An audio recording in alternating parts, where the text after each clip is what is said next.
Transcript. Earlier on in today's lecture, I mentioned the importance of hand gesture and said that I touch on some of this. Pardon the pun.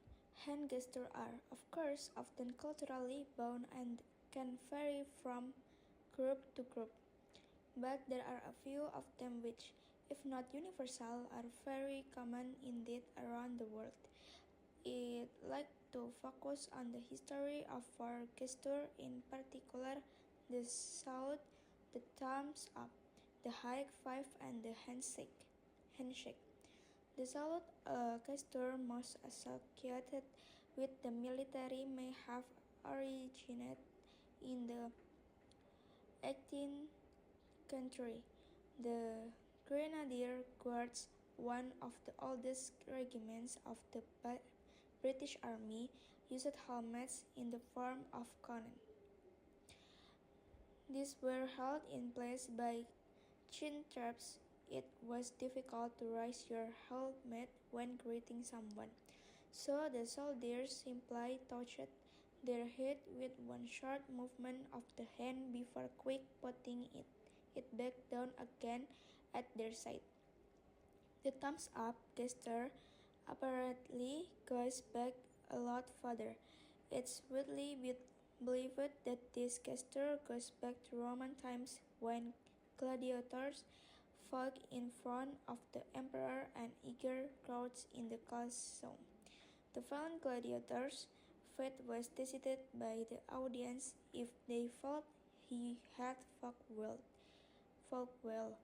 They showed their approval with a thumbs up gesture. The emperor would then confirm this and Terebe would spare the gladiator's life. If the crowd gave a thumbs down, on the other hand, that meant execution. However, there are no reliable historical reference to thumbs going either up or down in the Colosseum. It may be that if the crowd were to spare the gladiator's life, then they would actually cover up their thumb and keep it hidden. They would only extend their hand and thumb if they went to gladiator killed. This actually makes more sense as the emperor could much more easily see when the crowd was indicating when looking out over a huge arena. The high five hand gesture is almost universally used as a greeting or celebration. Many see its origins in baseball. Two U.S. teams lay claim to inventing the high five: the Los Angeles Dodgers in 1977 or the Louisville Cardinals in 1917-18.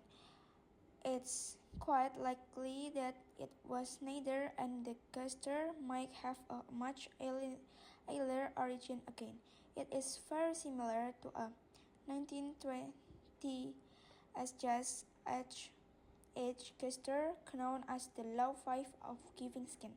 The gesture involved people slapping each other's lower hand. Also in celebration, there are in fact numerous references to the low five in films or the era. Perhaps the high five is just an evolution of the gesture. The final gesture I'm going to mention today is the handshake. It dates back as a greeting at least as far as ancient Greece.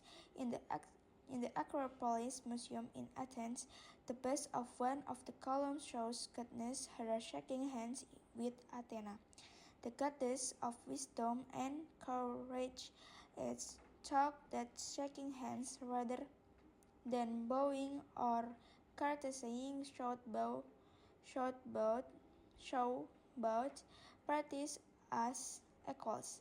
In 17th century marriage patterns in Europe, we find many examples of handshake between husband and wife. Now, of course, the handshake has a multitude of use: meeting, greeting, parting, offering congratulations, expressing gratitude, or completing an achievement in support or other competitive activities. It is also done as a sign of good sportsmanship. In this way, the gesture has not stayed from its original meaning to convey trust, respect, and equality.